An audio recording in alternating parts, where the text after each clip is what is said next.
CM Revanth Reddy మరి కాసేపట్లో మహబూబాబాద్ లో పర్యటించనున్నారు. ఖమ్మం నుంచి నేరుగా సీతారాం నాయక్ తండాకు చేరుకుని అక్కడ వరద బాధితులను పరామర్శిస్తారు. అక్కడి నుంచి నేరుగా మహబూబాబాద్ కలెక్టరేట్ లో అధికారులతో వరద నష్టంపై సమీక్ష నిర్వహిస్తారు. అనంతరం హైదరాబాద్ వెళ్తారు.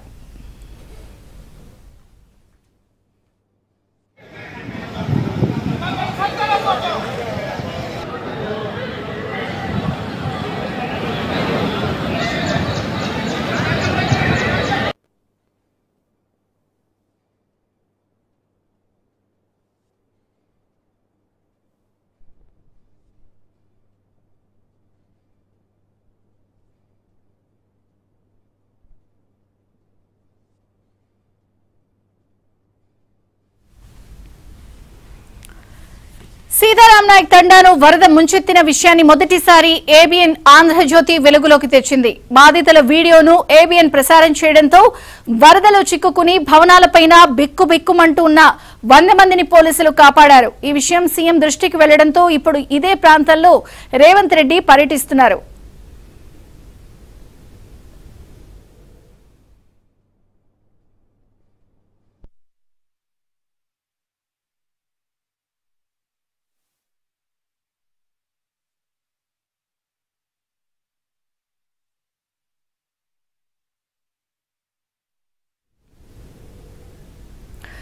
ఇక సీతారాం నాయక్ తండాను మరి కాసేపట్లో తెలంగాణ సీఎం రేవంత్ రెడ్డి పర్యటించనున్నారు. అలాగే వరద ప్రభావిత ప్రాంతాలతో పాటు వరద బాధితుల కష్టాన్ని తీర్చడానికి కూడా ఆయన ఈ పర్యటన చేస్తారు. మరి కాసేపట్లో ఆయన చేరుకుంటున్న నేపథ్యంలో తొలిసారిగా సీతారాం నాయక్ తండాకి సంబంధించిన అంశాన్ని ఏబిఎన్ ఆంధ్రజ్యోతి కథనాలను ప్రసారం చేసింది.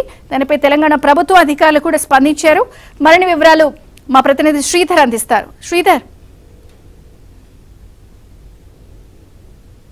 ముఖ్యమంత్రి రేవంత్ రెడ్డి పర్యటన ఖమ్మం జిల్లాలో ముగిసింది. ఖమ్మం జిల్లాలో వరద బాధితులను స్వయంగా కలుసుకుని ఆయన వరద బాధితులతో మాట్లాడి వాళ్ళకి ధైర్యం ఇచ్చారు, వాళ్ళకి భరోసాలు ఇచ్చారు. అండగా ఉంటాం, ఎవరు కూడా ఆధారపడాల్సిన అవసరం లేదని చెప్పారు. కొద్దిసేపటి క్రితం ఆయన గంగారం తండా చేరుకుని గంగారం తండాలో పురుషోత్తమాయి గుడి దగ్గర వరద ముంపులో కొట్టుకుపోయి కారులో కొట్టుకుపోయి మృతి చెందిన యువ శాస్త్రవేత్త అశ్విని, ఆమె తండ్రి మంగిలాలు ఇద్దరు కూడా కొట్టుకుపోయి మృతి చెందడం జరిగింది. ఆ కుటుంబ సభ్యులు గంగారం తండా వెళ్లి అశ్విని కుటుంబ సభ్యులను ముఖ్యమంత్రి రేవంత్ రెడ్డి ఓదార్చి వాళ్ళకి ధైర్యాన్ని చెప్పారు. విషయం తెలుసుకున్న వెంటనే నేను తీవ్ర దిగ్భ్రాంతికి గురయ్యాను, షాక్ గురయ్యాను.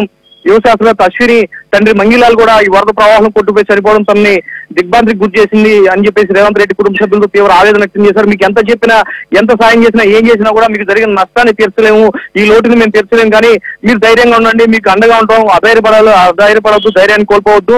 తీవ్రమైన నష్టం జరిగింది, ఎన్నడూ చూడనంత విపత్తు ముప్పు ముంచుకొచ్చింది. ఒక్కసారిగా వృష్టి కూర్చింది. రాష్ట్ర వ్యాప్తంగా కూడా అనేక జిల్లాలు అతలాకుతమైన పరిస్థితుంది. ఖమ్మం జిల్లా పైన తీవ్రమైన ప్రభావం చూపింది. ఖమ్మం జిల్లా పెద్ద ఎత్తున ముంపుకు గురైంది.